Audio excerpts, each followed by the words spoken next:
No dia 14 de fevereiro deste ano eu pude, pela primeira vez, apresentar ao meu povo brasileiro oportunidade que não tive em 1989, quando fui candidato à presidência da República. Durante exatamente 3 minutos, discorri sobre toda a minha vida de trabalho e dedicação ao estudo e ao conhecimento da natureza. Ingressei na política em 1989, premido por um sentimento de absoluta indignação, sentimento que existe na maioria das pessoas que se sentem impotentes diante da formidável máquina de vilipêndio da cidadania, mas em que se transformou a atividade política brasileira. O PRONA, partido que fundei e do qual sou presidente nacional, tem manifestado desde o início o seu repúdio ao modelo político vigente no país, um verdadeiro antro de parasitismo. Todos os membros do PRONA vivem do seu trabalho. Nossas atividades partidárias são exercidas em detrimento do nosso tempo de lazer, de nossas noites e dos nossos fins de semana. Eu mesmo, além de toda a atividade política, viajando de norte a sul do país, continuo trabalhando como professor e médico. Mantenho o meu centro de avaliação cardiológica em Ipanema, no Rio de Janeiro, e continuo ensinando eletrocardiografia para médicos e estudantes de medicina em um curso meu, particular, na Faculdade de Medicina Souza Marques, todas as terças-feiras no Rio de Janeiro, e no Comodoro Palace Hotel, todas as sextas-feiras em São Paulo. A convite dos senhores Marcos Wilson e Albino Castro, diretores de jornalismo do SBT, passei a fazer um pronunciamento de 1 minuto no jornal Aqui Agora, daquela emissora, como defensor do povo, posição em que tenho tido a oportunidade de expor minhas ideias e do PRONA acerca de algumas questões de interesse nacional. Este nosso programa político de hoje reserva para os senhores uma surpresa. Antes do final, os senhores saberão quantos brasileiros agora acreditam em nós. E os dados que apresentaremos, obtidos através de metodologia científica inconcursa, de tão contundentes, serão irrefragáveis. Não haverá como negá-los. O senhor que acredita em nós e que ouviu até agora dizer que eu não tenho nenhuma chance de chegar à presidência da República em 1994, verá quantos nós somos. Já somos o exército, já chegamos à casa dos milhões, e isso apesar do silêncio da grande imprensa, que pretendeu ignorar-nos, fazendo de conta, após o nosso pronunciamento do dia 14 de fevereiro, que nada tinha ocorrido. No dia 15 de fevereiro, em todas as cidades do Brasil, nos bares, nas filas de ônibus, nos hospitais, nos supermercados, nas fábricas, nos escritórios, nas escolas, enfim, em todos os locais onde havia pessoas reunidas, não se ouvia outra coisa senão comentários sobre o nosso pronunciamento. Houve uma explosão de nacionalidade e civismo. Nossos telefones do Acre ao Rio Grande do Sul receberam e cadastraram milhares de ligações. Mas a grande imprensa, mentirosa, podre, torpe e comprometida como sempre foi, que afirma ter lutado 20 anos para ser livre, preferiu omitir-se, porque o que dissemos foi contra todo o sistema, do qual ela mesma faz parte, sistema que, por sua vez, é contra o povo. Alguém escreveu que a imprensa representa os pulmões da sociedade. Se for assim, pobre da sociedade brasileira, está com fibrose pulmonar, respira muito mal.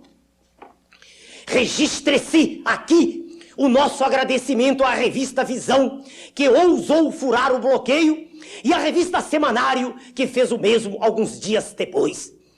Mas nem a imprensa, nem os profissionais da política, nem o poder econômico, nada poderá deter-nos. Como escreveu o Dr. Yun, médico oriental, mesmo que se torça o pescoço do galo, a alvorada virá. Meu nome é Enéas. É de estarrecer o modelo político que vige no país. O senhor acredita que é possível mudar? Veja a seguir a análise feita pelo Dr. Enéas. A regra fundamental na atividade política brasileira é a mentira. Ela se encontra arraigada no modelo que aí está. Também reconheçamos, os profissionais do ramo fazem até pós-graduação na escola da hipocrisia e do sorriso falso. A população é tão manobrada, tão enganada, tão anestesiada que, apesar de já ter alguma consciência desse fato, não acredita que política possa ser algo diferente disso. E os profissionais perpetuam-se no poder.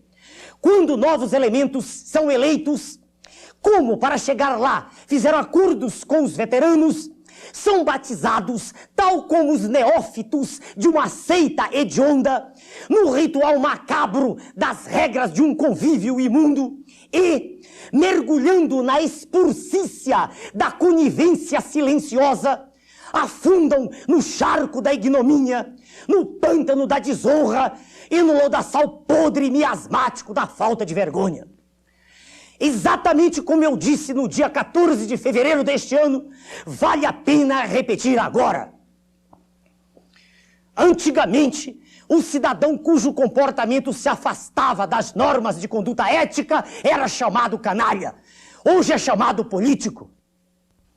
A palavra democracia é usada e defendida por eles como antítese, o oposto da existência de autoridade e ordem. Democracia para eles é o império da desordem, é a ausência absoluta de qualquer forma de autoridade. De braços dados e com os dedos apertados em figa, o batalhão de medíocres, distribuídos na região central da curva de Gauss da inteligência humana, estremece somente ao ouvir o som das palavras ordem e autoridade. Porque a autoridade advinda da palavra forte, da inteligência lúcida consubstanciada no preparo, a autoridade egressa, enfim, da liderança natural, assusta os políticos, verdadeiros cérebros de australopitecídeos, que se nutrem do aplauso recíproco e que se escondem nas colunas dos jornais, porque, se lhes for entregue um microfone, tartamudeiam no seu linguajar primitivo, tropeçam na sua miséria vernacular e na inconsistência de suas teses e se embaraçam nos fios do seu próprio pensamento. Perguntam-me a todo instante com quem vou dirigir o país, já que eu não me aproximo dessa escória política que aí está.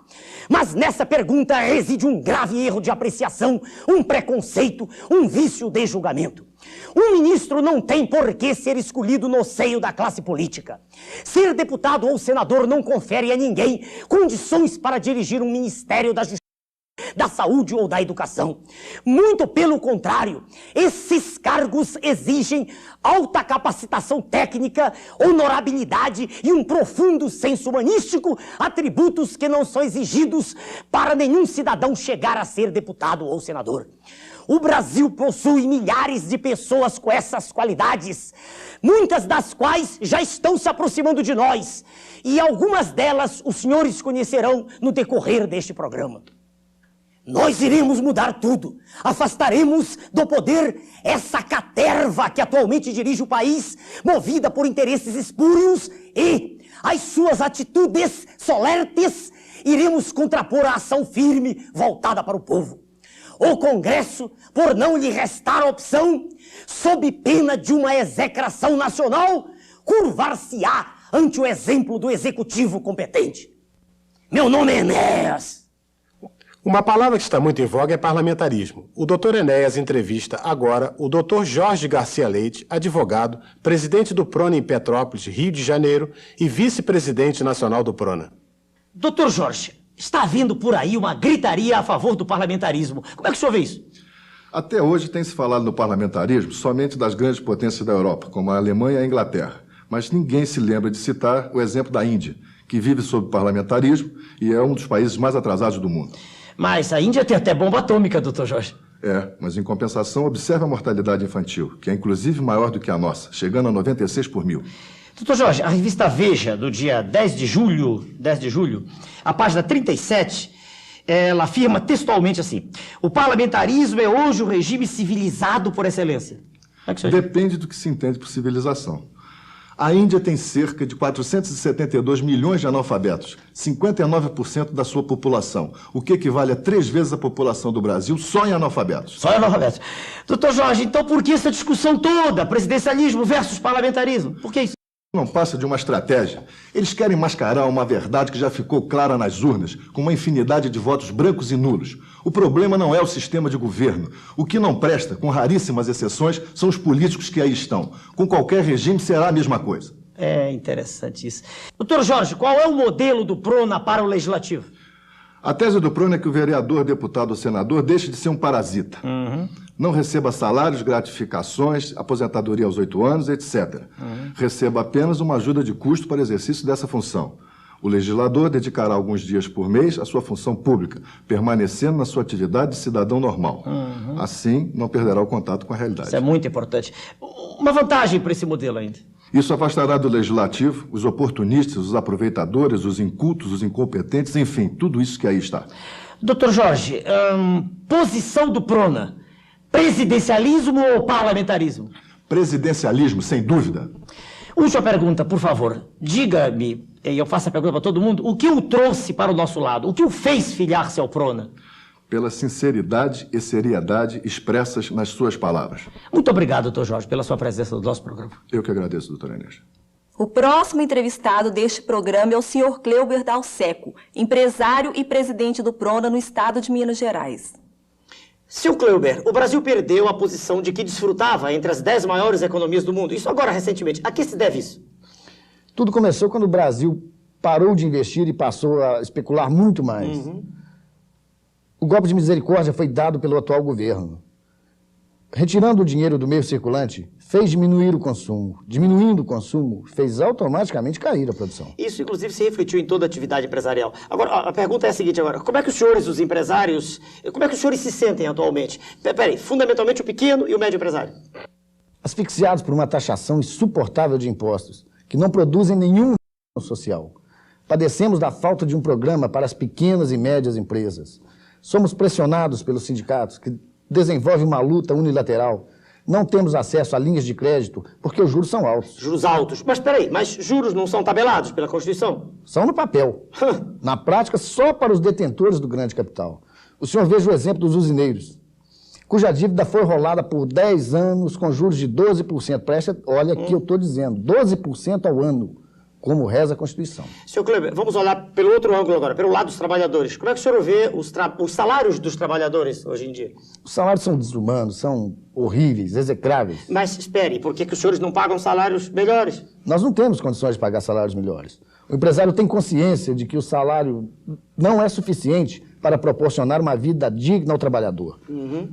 Não são os salários aquilo que pesa mais nos custos de uma empresa. Os tributos, sim.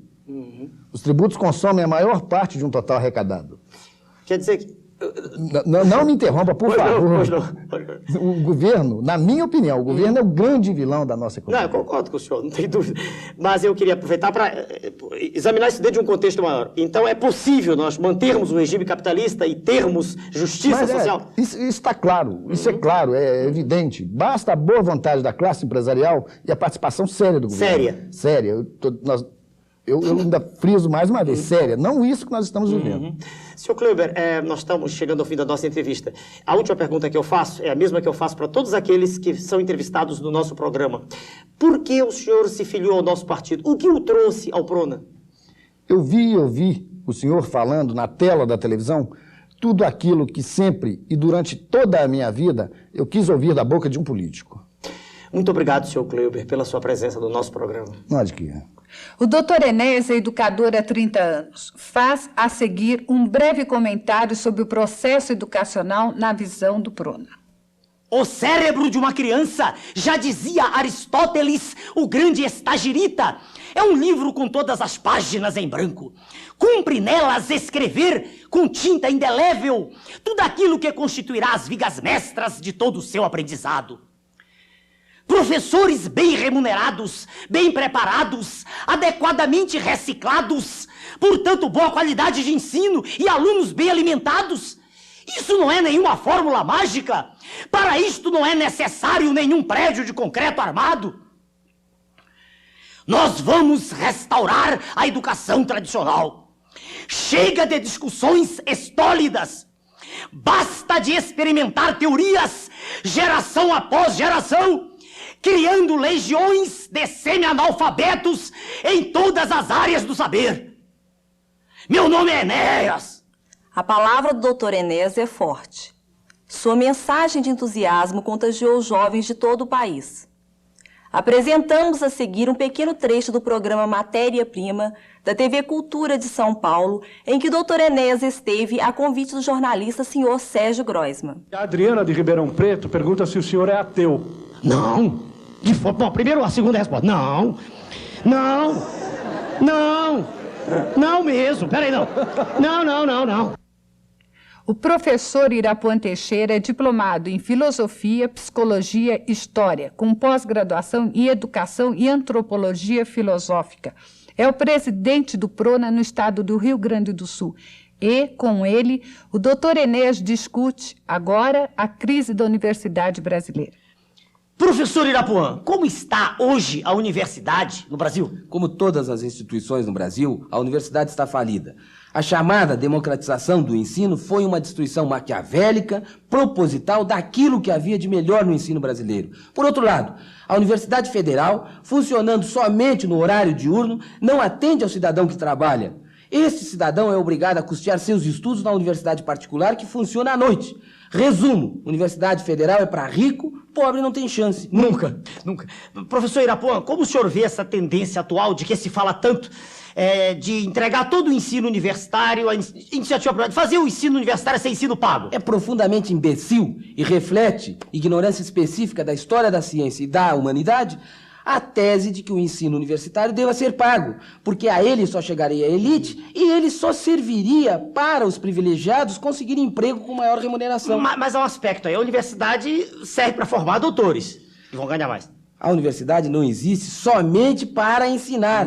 Não serve só para formar doutores. Ela é e não pode deixar de ser o centro da pesquisa básica. Será que a população sabe disso? O que a população precisa saber é que, com raríssimas exceções, as grandes descobertas da ciência, que melhoraram as condições de vida do homem no planeta, só foram possíveis graças à pesquisa básica. Então é importante investir na pesquisa básica. É investir no futuro, é investir no bem-estar e no progresso de toda a sociedade, no benefício de todos os cidadãos. É essa a função social da universidade, importantíssima. Professor Irapuan, e os nossos pesquisadores, quem são? Quem são as pessoas que fazem pesquisa? A pesquisa científica é feita com os melhores cérebros. Muitos, as dezenas, estão indo embora do Brasil porque não existe nenhum estímulo à ciência, à pesquisa científica nesse país. Veja o caso, um deputado estadual, semi-analfabeto, do seu estado, Rio de Janeiro, quanto ganha? O Jornal do Brasil citou há poucos dias cerca de 4 milhões de cruzeiros. 20 vezes o que ganha um professor universitário. Terrível. Professor Irapuan, o que foi que fez com que o senhor se aproximasse de mim? Eu o conheci em São Paulo no programa do Jô Soares. Entretanto, não foi possível avaliar precisamente o que verifiquei depois. Um cérebro privilegiado. Desde então, estamos juntos. Muito obrigado, professor Irapuan, pela sua presença no nosso programa. Eu é que agradeço. Após o programa do PRONA, do dia 14 de fevereiro, Dr. Enéas recebeu convites de diversas instituições para proferir palestras sobre vários temas. Esteve, dentre outros lugares, no Conselho de Empresários Jovens em Belém, Pará, nas Faculdades Integradas de Sergipe, Aracaju, nas Faculdades Integradas Moacir Bastos, Rio de Janeiro, na Prefeitura Municipal de Cubatão, São Paulo, na Universidade Mogi das Cruzes, São Paulo, na Sociedade de Cardiologia de Pelotas, Rio Grande do Sul, e no campus universitário das Faculdades Integradas de Dourados, Mato Grosso do Sul, onde proferiu uma conferência sobre o tema Um Caminho para o Brasil para uma plateia de 800 estudantes.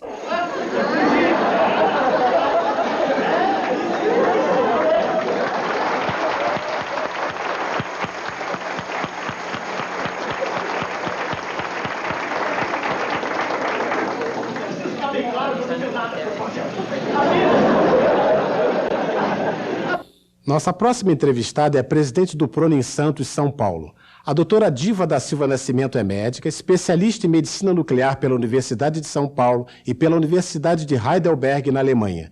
Tem também curso de especialização em saúde pública pela Faculdade de Saúde Pública da Universidade de São Paulo e é atualmente diretora de saúde da Prefeitura Municipal de Cubatão. É com muito prazer que nós a recebemos no nosso programa. Doutora Diva, o que é preciso para nós acabarmos de uma vez para sempre com essas filas de pacientes de hospitais, ambulatórios, etc.? com a integração dos 3 níveis de atendimento: posto de saúde, ambulatório de especialidades e hospital. O paciente vai direto ao hospital porque pensa que será melhor atendido. Não, bem atendido será o paciente no posto de saúde onde ele já deveria estar cadastrado, o mais próximo de sua residência. Se necessário, aí sim será encaminhado para o nível de maiores recursos de posse de sua ficha de saúde. Não é assim atualmente? Não. Veja, por exemplo, o hipertenso, já cadastrado em seu posto de saúde. Numa emergência, ele procurará um pronto-socorro que nada sabe de sua doença. Repete todos os exames. Tudo de novo. E, se necessário internação, fica rodando atrás do hospital. O que falta, então, para se fazer essa integração? Falta vontade política para tornar a reforma sanitária objetiva em conteúdo. Por enquanto, só mudaram as siglas, AIS, depois SUDES e atualmente SUS. Alguns municípios já efetuaram a integração e já se preocupam com a reforma sanitária, isto é, a saúde vista de uma maneira mais ampla. Por exemplo, alguns, a senhora pode me dizer, já fizeram até saneamento básico, então? Sim, alguns já fizeram o saneamento básico. Alguns têm a vontade, mas não têm a verba. Outros nem a vontade, nem a verba. Então a descentralização me parece assim, não sei, será que não é a solução, cada um fazendo o que quer? A descentralização deve ser nas ações, não é o governo federal que vai ao bairro. Mas o princípio da descentralização só pode ser tomado se houver uma posição coerente e eficaz com as necessidades sanitárias da população. A senhora quer dizer, então, uma espécie de centralização doutrinária? Certo. O principal é isso, uma centralização doutrinária. Caso contrário, será uma fragmentação, uma dissolução. É interessante que essa centralização é a tese nossa do PRONA, né? Centralização doutrinária. Uma pergunta para a senhora. Há um risco, há ou não, a senhora como especialista, há risco de uma epidemia de cólera no Brasil?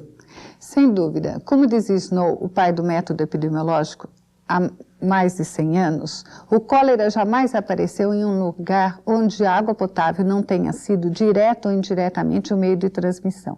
Como no Brasil, cerca de 40 milhões de pessoas não dispõem de água tratada para beber e 70 milhões de pessoas não dispõem de esgoto, de nada adianta para essas pessoas dizer da higiene das mãos, lavagem de frutas, fervura d'água, se nem dinheiro tem para comprar gás suficiente. Terrível. Doutora, faça um favor, a senhora como uma pessoa que é autoridade em saúde pública, né?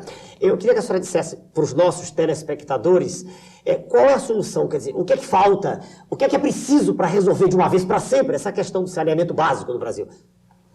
Mais uma vez, vontade política. No município de Cubatão, onde eu sou diretora de saúde, o prefeito recebeu a cidade sem 1 metro de esgoto. No entanto, estava sendo construído pela administração anterior um teatro com 1000 lugares.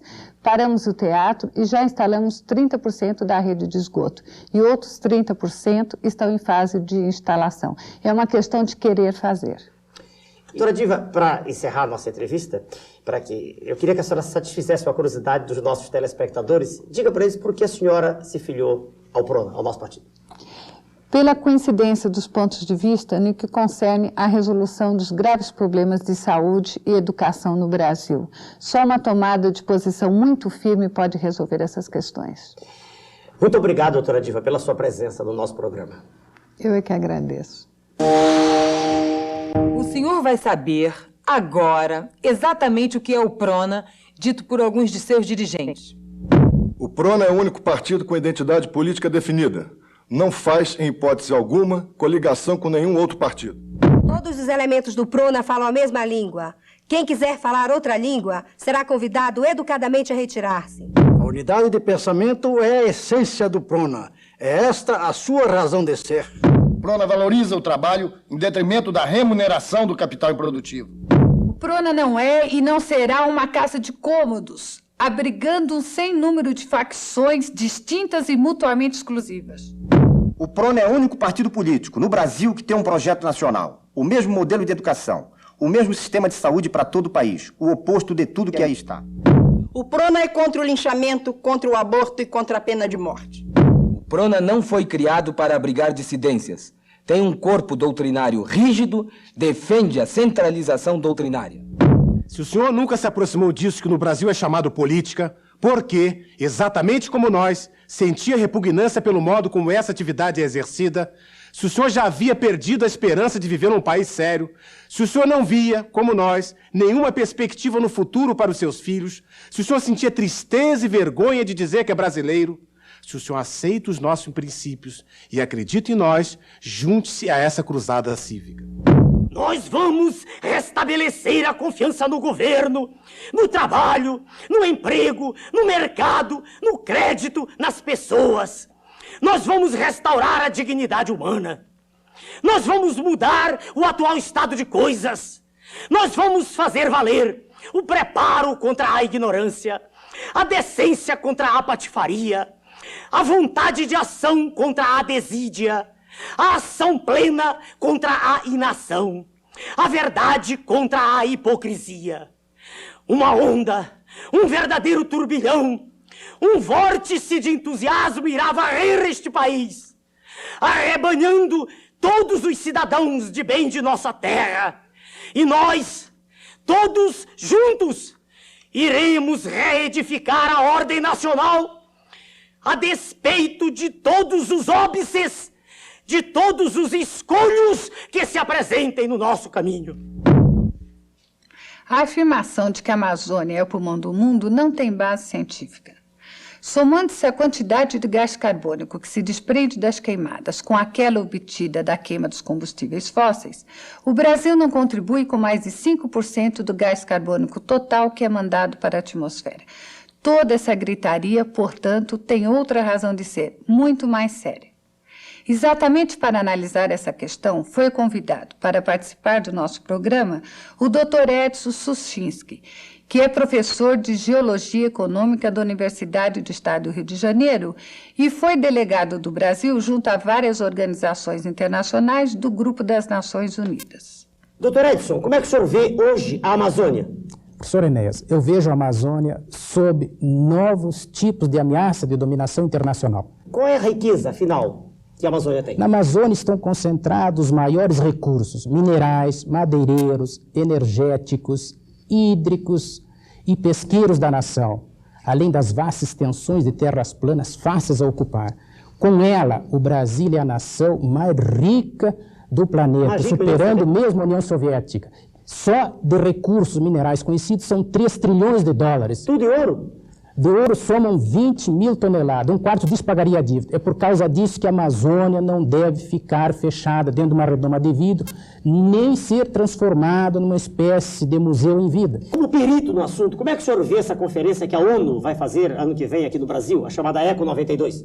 Professor Enéas, houve aí uma falha política e diplomática do Brasil por ter atraído para cá tal tipo de conferência e de fórum de decisão. Aceitamos ser o bode expiatório de uma questão ambiental com a qual quase nada temos a ver, porque consumimos menos de 2% da energia mundial. O desastre global maior pertence às nações industrializadas, que com a ECO 92 passarão a exercer um novo tipo de controle internacional sobre o Brasil, travestido aí talvez até um novo colonialismo. Importante também é dizer que a Amazônia talvez vai entrar em xeque com essa mesma conferência. Doutor Edson, isso é muito sério. Uma questão agora que todo mundo está perguntando. Qual é a proposição do senhor em relação à nossa Amazônia? A prioridade máxima deve ser para um grande programa de profilaxia contra as endemias.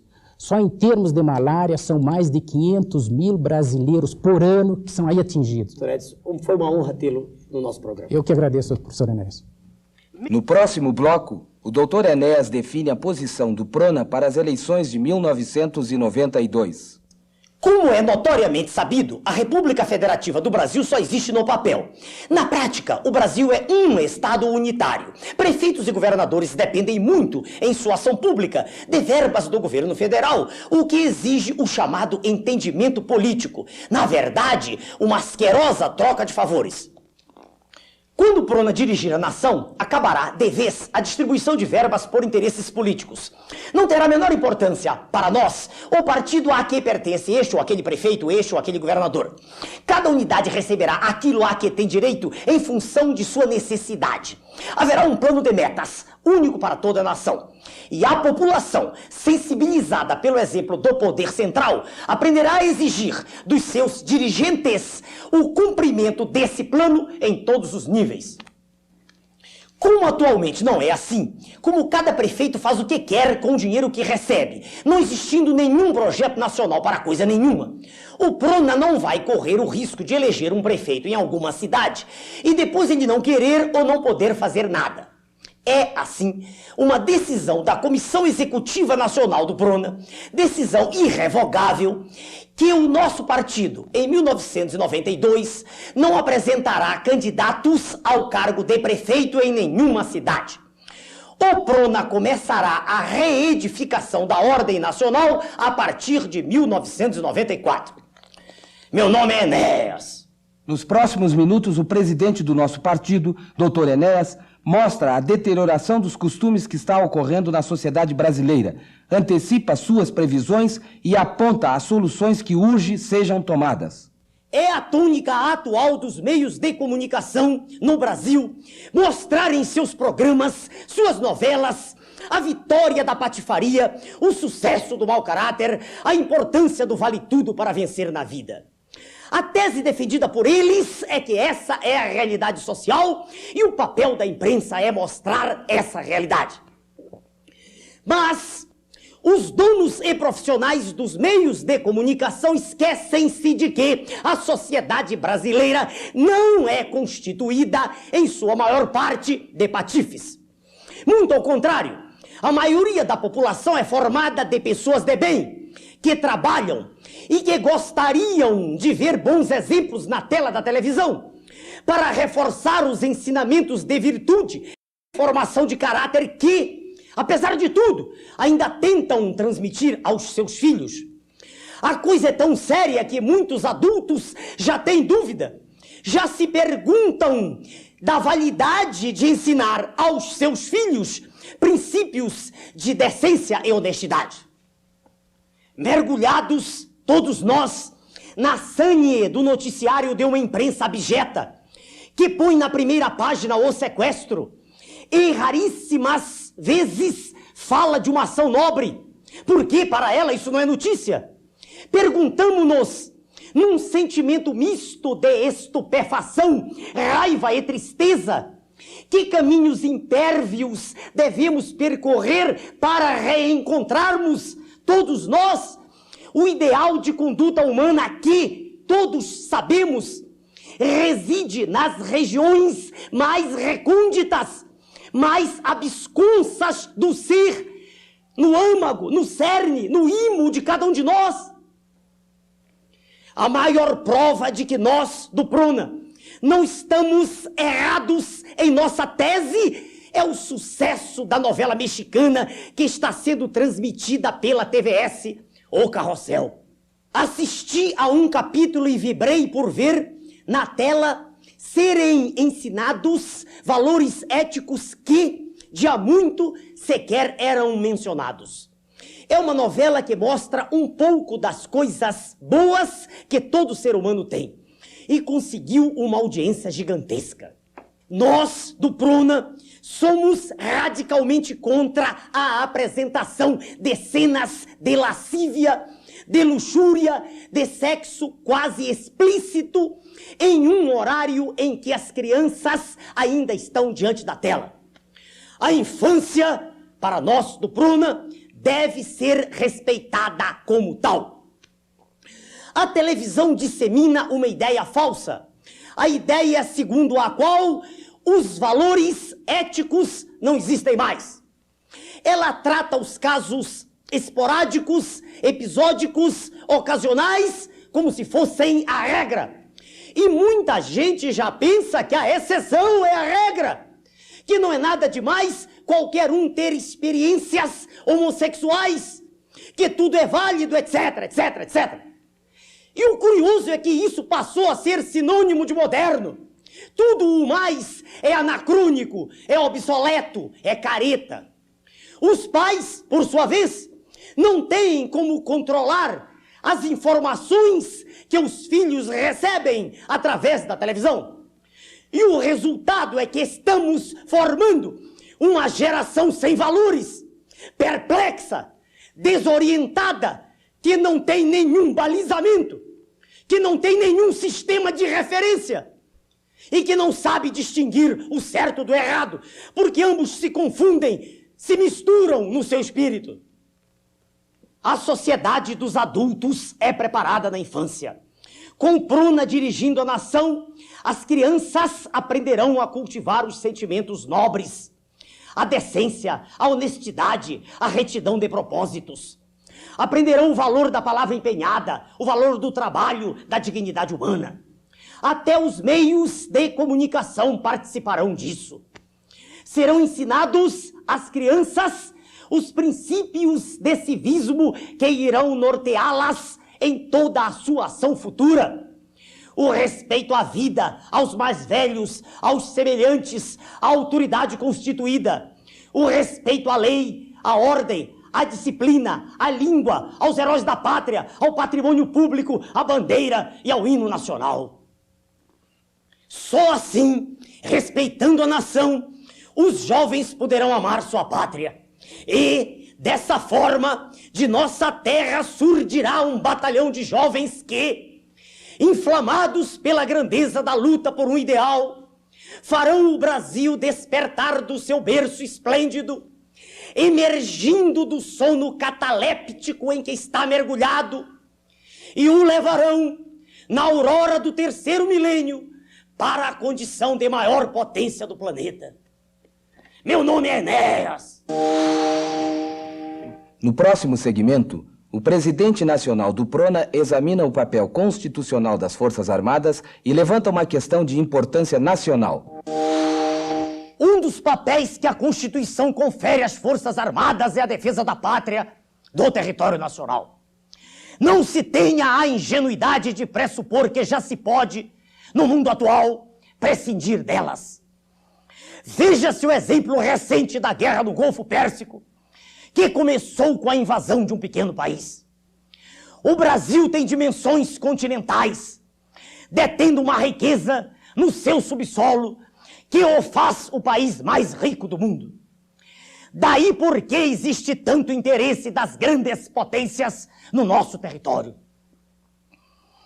Sem forças armadas bem equipadas e tecnicamente bem preparadas, com os nossos navios portando equipamento bélico obsoleto, com muitos de nossos aviões parados por falta de suprimento, com uma tropa extremamente mal remunerada e desprestigiada, desrespeitada por uma imprensa venal, o que pode a população esperar desse atual estado de coisas?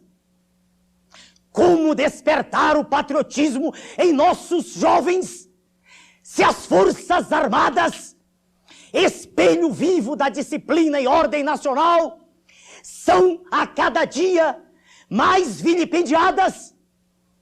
Qual o estímulo que poderá levá-los a fazer carreira militar para que, no futuro, possamos garantir a soberania da nossa pátria? Até quando um general que passou a vida inteira sob uma disciplina férrea, fazendo cursos de extensão e aperfeiçoamento, será obrigado a curvar-se diante das críticas mordazes de um ou outro jornalista semi-analfabeto ou recalcado, que não conseguiu aprender, nem entender ao menos as noções de disciplina, ordem e respeito? O que se pretende, afinal, com tudo isto? Será que esses mesmos jornalistas não perceberam ainda que expressões como livre pensamento, liberdade de imprensa, são conceitos muito bonitos e úteis para eles e para os políticos, mas que não têm nada a ver com a realidade do povo? Que povo não escreve no jornal? Que aquilo que o povo quer realmente é comida na mesa, casa para morar, escola para os seus filhos, garantia de emprego, transporte, remédios e hospital. Já é tempo que se pare com esse delírio de atribuir todas as mazelas da nação ao governo militar que durou 2 décadas. É importante que a imprensa aprenda a respeitar os militares, porque só no respeito às Forças Armadas a sociedade terá a garantia da liberdade e do bem-estar conseguidos pela própria nação. Meu nome é Enéas. O Brasil é um oceano de desordem onde, aqui e acolá, se divisam pequenas extensões de terra em que ainda existe ordem. Existem regras claras. São verdadeiras ilhotas de nega-entropia. Um exemplo é o Instituto Tecnológico da Aeronáutica, o famoso ITA, em São José dos Campos, onde o Dr. Enéas proferiu uma conferência em março deste ano na disciplina de Estudos de Problemas Brasileiros.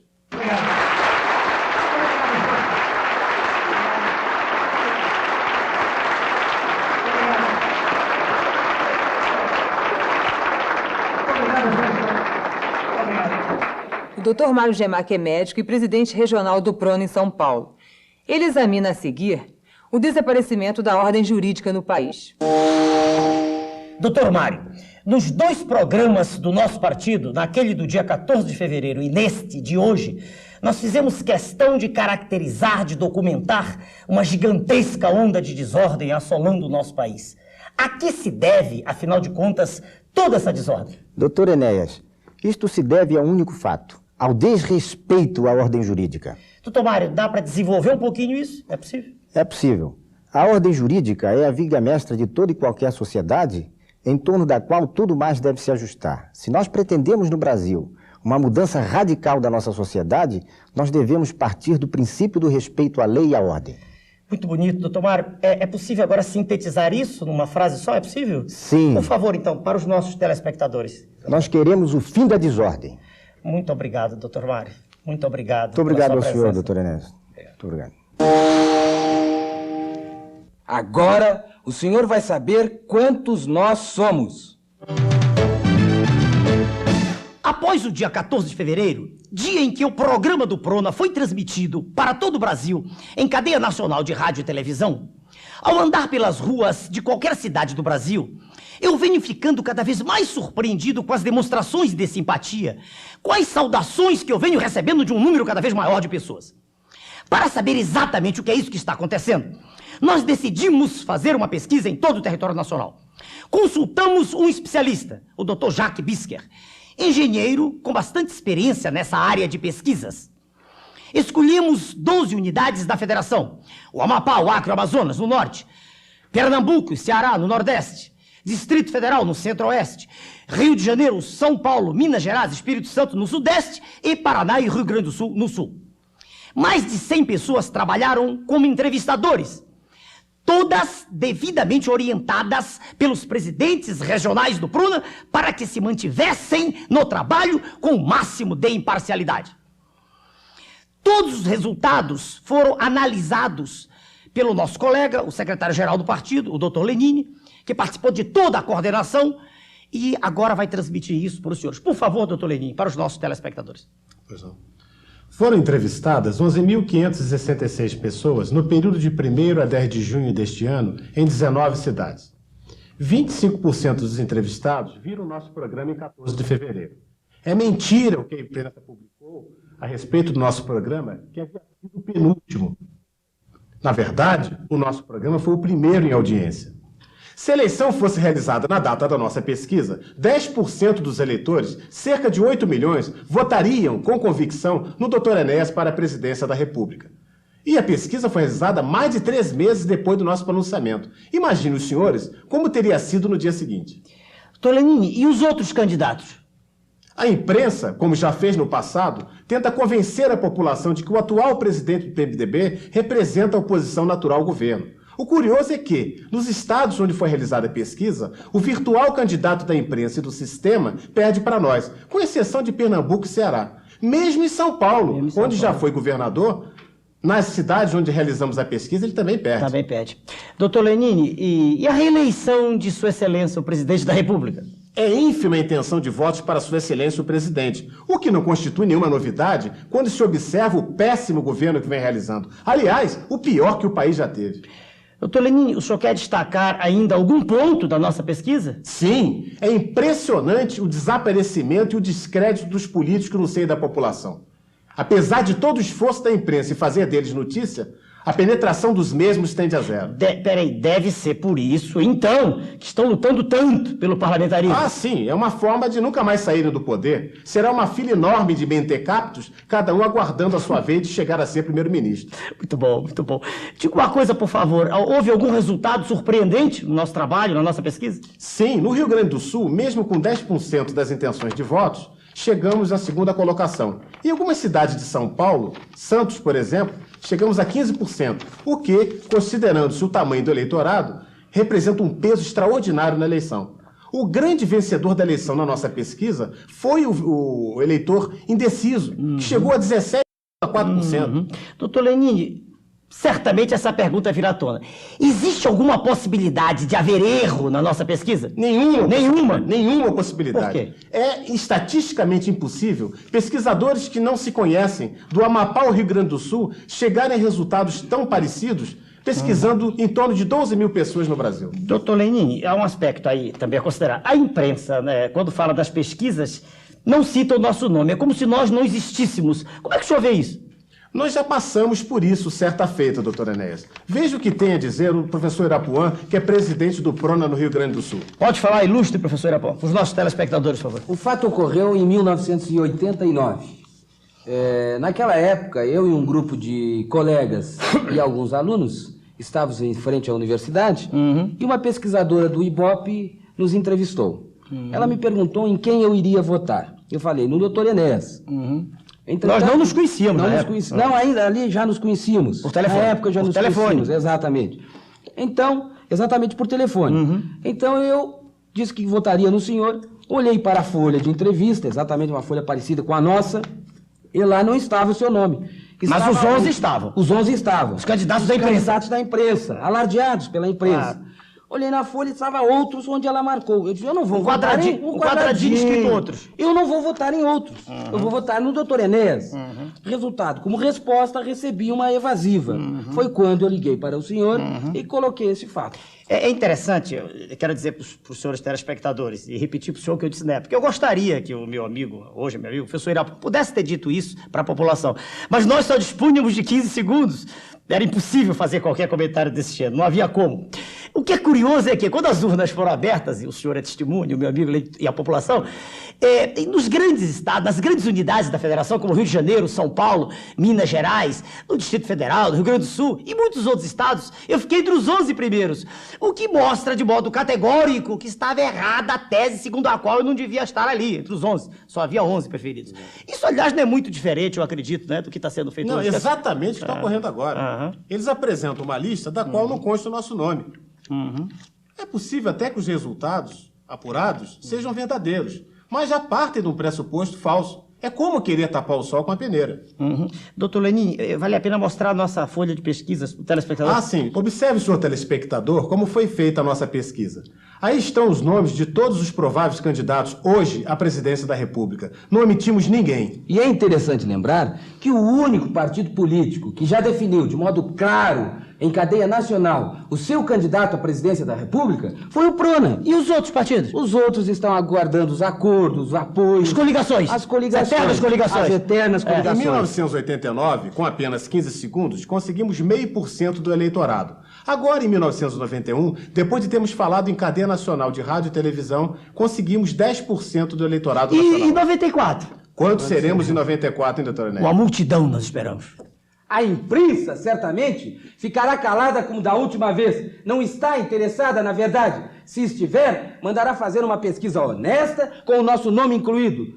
Que a publique, mas não distorça os dados, se lhe restar um mínimo de dignidade. A pesquisa encontra-se à disposição de qualquer pessoa que nela esteja interessada. Agora, o senhor que, desde o início, acredita em nós, Agora, finalmente, o senhor sabe que não está sozinho. Isto não é um sonho. Já somos, no mínimo, 8 milhões de eleitores no país. Qualquer coisa dita ou escrita diferente disso é mentira. Meu nome é Enéas. Nos próximos 2 minutos, o Dr. Enéas mostra como está sendo feita a nossa campanha à presidência da República em 1994. Se o senhor está do nosso lado, apanhe, por favor, uma caneta e papel. A campanha do Prona para a presidência da República em 1994 começou no dia 14 de fevereiro. Naquela ocasião, eu afirmei que estava disposto a fazer anúncios comerciais como uma fonte de recursos. Fiz muitos. Anunciei materiais de construção em Brasília, em Franca, no interior do estado de São Paulo, material de escritório em Dourados, Mato Grosso do Sul, pneus em Belo Horizonte, calçados em São Paulo, artigos de cama e mesa no Rio de Janeiro. Esta disposição continua com a exclusão de cigarros e bebidas alcoólicas. Também fiz palestras indo a diversos pontos do país com a mesma finalidade, como já foi mencionado neste programa. Outra forma de colaborar é a doação mínima de 3.000 cruzeiros, feita sob a forma de um cheque nominal cruzado, a favor do Prona, a Rua Visconde de Pirajá, número 414, conjunto 603, CEP 22.410, Rio de Janeiro, RJ. Quem nos remeter tal doação receberá, como brinde, um adesivo como este. Agradecemos aqui a colaboração gratuita de todas as pessoas que trabalharam em nossa pesquisa e, em particular, ao senhor Eduardo Xavier, analista de sistemas, e ao doutor Henrique da Silva, proprietário da Logitech Informática no Rio de Janeiro, que nos cedeu toda a infraestrutura que era necessária para a apuração dos resultados da pesquisa, passo fundamental para o crescimento da campanha. A conta nacional do Prona é 0013459-7, do Banco do Brasil, agência 0087. Nós somos humildes, nós não temos orgulho. Agora, se o senhor quer colaborar, faça-o simplesmente porque acredita em nós. Aqui não existe troca de favores. O Brasil não será leiloado. Meu nome é Enéas. O Dr. Enéas, presidente nacional do Prona, encerra o nosso programa despedindo-se com uma mensagem de civismo a todo o povo brasileiro. Uma avalanche de inconsequências vem há séculos se derramando sobre a sociedade brasileira. Cresce o valor da iniquidade, estiola-se o valor do trabalho produtivo, vive-se uma época de desesperança que necessita, com urgência, de um exemplo político que possa reacender nas pessoas a chama da cidadania, do civismo e da confiança na pátria.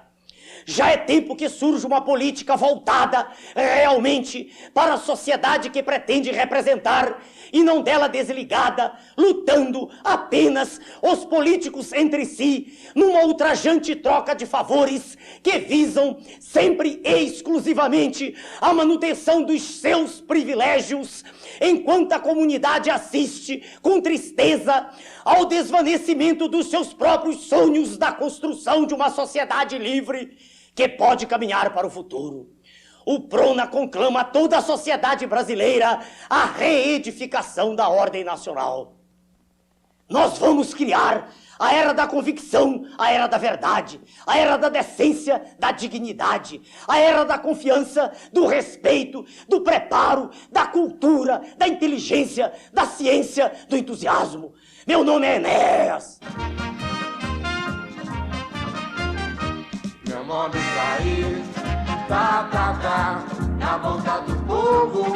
Em 94 vou voltar de novo. Meu nome tá aí, na boca do povo. Em 94 vou voltar de novo. Todos me conhecem, volto pra ficar. Meu nome é Enéas, 15 segundos pra falar. Todos me conhecem, volto pra ficar. meu nome é Enéas. 15 segundos pra falar, meu nome está aí. Tá, na boca do povo. Em 94 vou voltar de novo, meu nome está aí. Tá, na boca do povo. Em 94 vou voltar de novo. Todos me conhecem, volto pra ficar.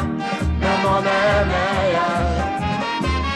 15 segundos pra falar. Todos me conhecem, volto pra ficar. Meu nome é Enéas. 15 segundos pra falar. Meu nome está aí. Tá, na boca do povo. Em 94 vou voltar de novo.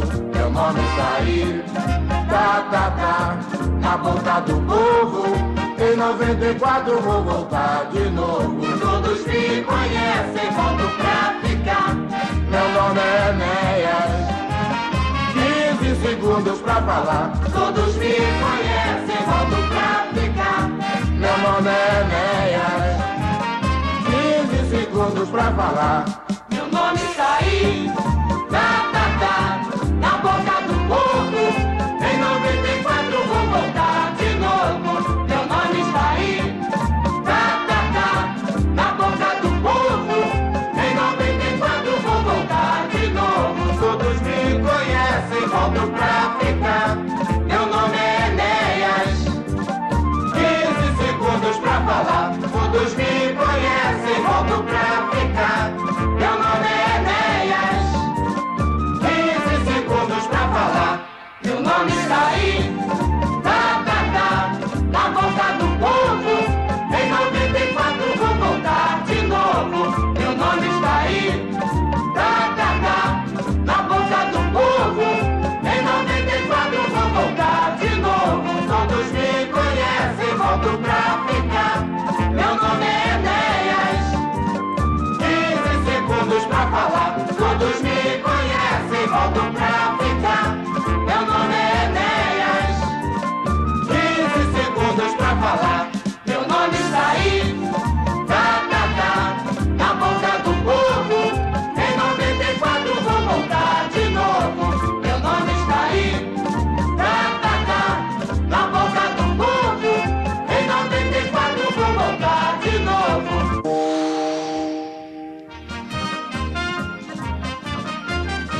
Meu nome está aí. Tá, na boca do povo. Em 94 vou voltar de novo. Meu nome está aí. Tá, na boca do povo. Em 94 vou voltar de novo. Todos me conhecem, volto pra ficar. Meu nome é Enéas. 15 segundos pra falar. Todos me conhecem, volto pra ficar. Meu nome é Enéas. 15 segundos pra falar. Meu nome está aí. Tá, na boca do povo. Em 94 vou voltar de novo. Meu nome está aí. Tá, na boca do povo. Em 94 vou voltar de novo. Todos me conhecem, volto pra ficar. Meu nome é Enéas. 15 segundos pra falar. Todos me conhecem, volto pra ficar. Meu nome é Enéas. 15 segundos pra falar. Meu nome está aí. Tá, na boca do povo. Em 94 vou voltar de novo. Meu nome está aí. Tá, na boca do povo. Em 94 vou voltar de novo. Todos me conhecem, volto pra ficar. Meu nome é Enéas. 15 segundos pra falar. Todos me conhecem, volto pra ficar. Meu nome é Enéas. 15 segundos pra falar. Meu nome está aí. Tá, na boca do povo. Em 94 vou voltar de novo. Meu nome está aí. Tá, na boca do povo. Em 94 vou voltar de novo. Todos me conhecem, volto pra